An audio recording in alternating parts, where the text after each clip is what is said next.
Hello friends, in this video we are going to learn how to enable two-factor authentication on your WordPress website. So right now as you can see we are into admin dashboard and we are going to plugins, add plugin, and here we would be searching for WP2FA, right?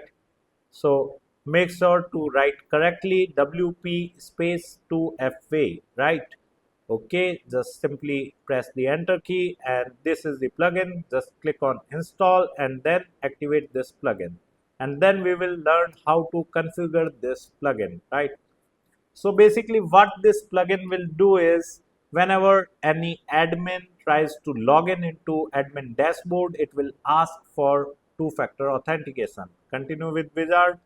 Okay, so basically this is the configuration screen, and yes, we want one-time code via 2FA. You can also uncheck the email 2FA over here, right? And you can enforce 2FA on all user, or either you can also select any specific user or role as well, right? So I just want to set up 2FA for administrator. So I have simply searched for administrator role and selected that particular role over here.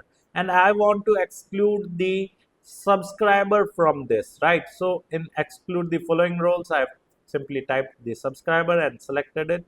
Okay, scrolling down, and now we will simply click on save changes. Now why 2FA, sir? 2FA will increase the security of your website, like hackers would not be able to enter inside your admin dashboard.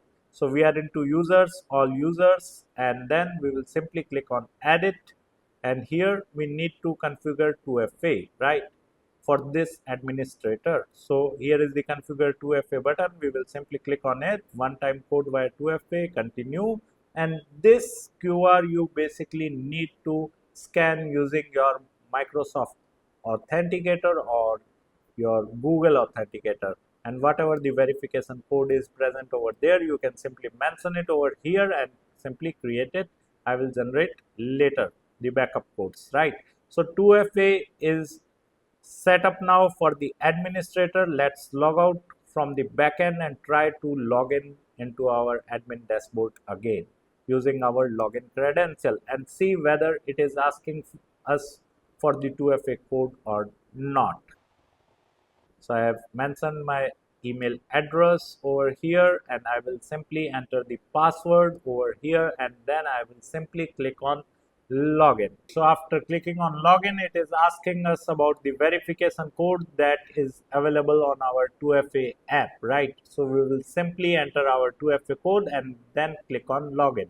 Okay, so we are into dashboard and our 2FA factor authentication is working fine. If you want to learn digital marketing for free, then subscribe Digital Bikana YouTube channel right now.